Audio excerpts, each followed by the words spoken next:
Morning, everyone. I hope you are well. Today's learning is dedicated in memory of Leah Bas Paivo, Rabbi Yaakov Tzvi ben David Aryeh, Tzivia Bas Mordechai, Avram ben David Slavin, Shlom ben Yisrael Morris, Beref Egel Bas Reuven Baruch, Shalom ben Elili, Beina Bas Paivo, from Shoshana Bas Yaakov Shmuel, Caleb Bela Bas Henach Yechia ben Moshe Eliezer, Sarah Malka Bas Binyamin, as well as the yahrzeit for today that are as follows: Shmuel ben Zusman Halevi Bennett.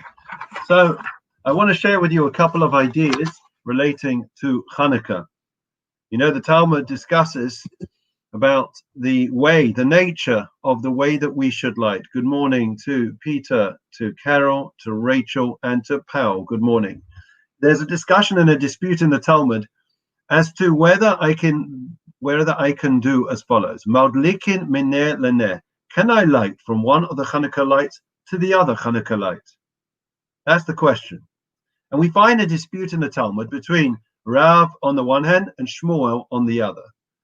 Rav says that you can't light from one to the other, because when you light from one light, you're taking away from that flame. You're diminishing the wax, the oil may spill, the wax may spill, whatever it is, you're taking away from the existing flame of the mitzvah by lighting another flame. You have to use a shamash. Shmuel says no. I can light madlikin mineh leneh.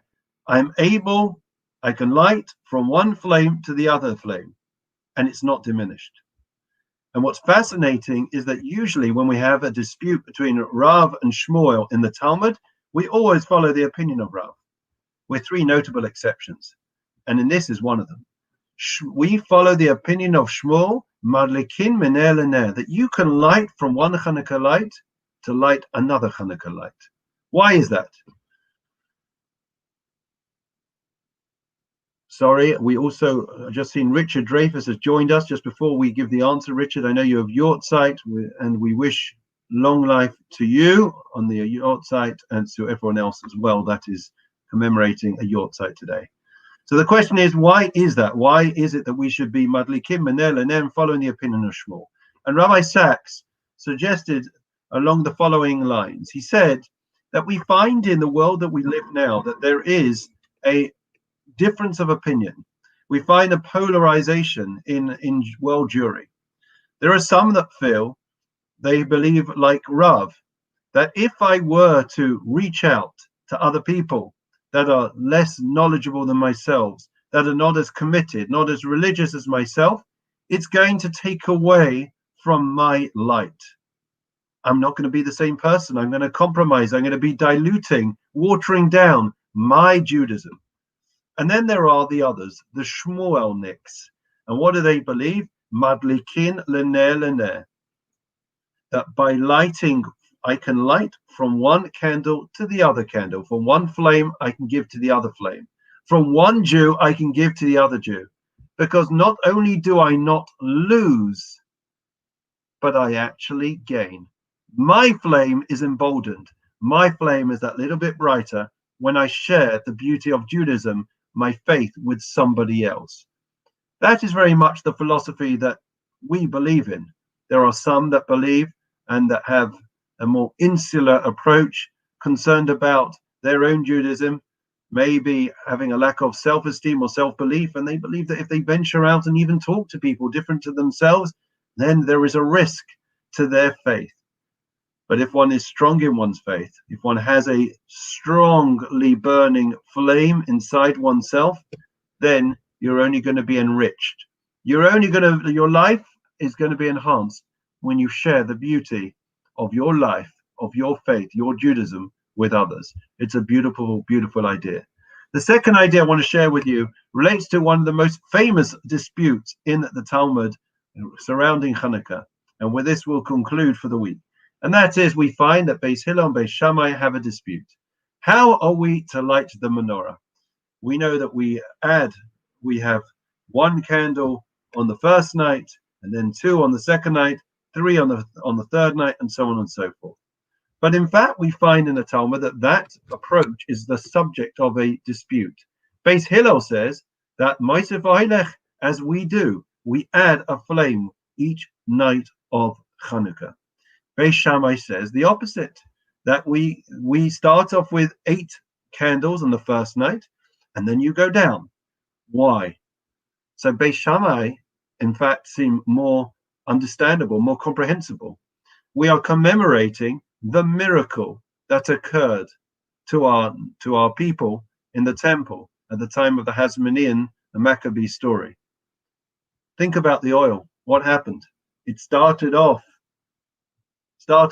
at the top on day 1, and gradually it went down, right? Or even if it didn't go down, it went down on the first day, and then it went down each subsequent day. So we are commemorating the fact, according to Beis Shammai, that we recognize that the miracle was that the oil was less, and yet miraculously it lasted for 8 days. How are we to understand that's Beis Shammai? How do we understand Beis Hillel? Beis Hillel say that each day we add to it. The oil did not add, right? Simply speaking. So there are 2 ways, firstly, that we have mentioned about the way that the miracle occurred. Either that it started at the top, it went down and then refilled, or that it went down 1/8 every single day. The idea of Beis Hillel is based on a principle in Judaism, Malim b'kodesh v'lo moridin, that we go up in sanctity, in holiness, we don't go down. Once we have taken something on, we only keep going and growing. We don't diminish. And therefore, if we lit one to commemorate the miracle the first night, the second night we can't do the same. We have to keep going. We have to add an additional light. And that is, this rule, in fact, is pervasive across so many aspects of Judaism. So, for example, let's just take one that springs to mind. If I had a parchment from a Sefer Torah, and let's say it was a very old Sefer Torah, could I, even if I'm not talking about practical considerations, could I use anything from a Sefer Torah for a mezuzah or for tefillin? The answer is no, because they are of less holiness and sanctity, and I don't go down in holiness and sanctity, I only go up. So the converse would be true. If, let's say, I had a parchment from a mezuzah and I wanted to use it for tefillin, could I use it? The answer is yes, I could. Why? Because that would be an increase in holiness, because tefillin have more parchments and therefore they are considered more holy. So therefore the approach to everything in Judaism is that we have to increase, we have to go up, we have to be constantly growing.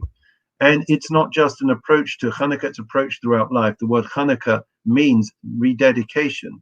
And as we mentioned before, it wasn't just a rededication in the sanctity of the temple, but it was throughout Judaism, throughout the Jewish world at that time. It was when they started again, there was a clean sheet. The Hellenists had diluted, had profaned Judaism and the Jewish people. They had seen it as another intellectual exercise rather than being something transcendent that could impact and positively affect somebody. And therefore, this was a time for rededication. When you're rededicating, you've got to throw all your efforts in. And therefore, that is the approach. We start with day 1 with 1 candle, day 2 we have 2, and day 3 we have 3, and so on and so forth. Judaism, the approach is we keep going and growing. That doesn't mean that we don't have setbacks, but the idea of resting on one's laurels is a foreign concept to Judaism. In fact, as Rav Lev points out, it's if you stand still, it's like standing still on a moving escalator. You're only going to go down if you stand still. The only way to keep going up is, in fact, if you're trying to go up a downward escalator, because there is inertia, there is apathy that naturally pull us down. So just to stand still in who we are, we have to keep going up, right? It's not easy. I've tried it in Brent Cross not now, but when I was a kid, trying to go up a downward moving escalator, and it takes a lot of effort. But we all know, we may remember back then in the day when we all managed to succeed in going up all the way to the top on a downward moving escalator. So the idea is that is the approach to life, that we have to keep moving forward. Don't think, okay, I'm on level 40, level 30. I'm comfortable here. This is the way I stay. You may not notice it, but if you're not moving forwards, if you're not growing, if you're not seeing some slight change in your life that's a positive, inevitably, through inertia, apathy, and all the other negative connotations that are in the world, you may find when you look back that there is slippage over the course of the year. Okay, we carry on with Psalm 23. Thank you for joining us. Holden, is there a Mazel Tov? Oh, Mazel Tov to Mervyn Bloch. He just became a grandfather, a baby boy. Mazel Tov, Mervyn. That's wonderful news. One of our group has got a simcha, and you are the first to know about it. Nobody knows about it. It happened here even before it was on Twitter and Facebook. Well done. Please God, many more simchas for the group. The Lord is my shepherd, I shall not want. He causes me to lie down in green pastures. He leads me beside still waters. He restores my soul. He leads me in the paths of righteousness for his name's sake. Even as I walk in the valley of the shadow of death, I will fear no evil, for you are with me. Your rod and your staff, they comfort me. You set a table before me in the presence of my adversaries. You anointed my head with oil, my cup overflows. May only goodness and kindness pursue me all the days of my life, and I will dwell in the house of the Lord for the length of days. Memorial prayer. Adon Olamim Zocho Es Nishmois. Shmuel ben Zusman Alevi Bennett.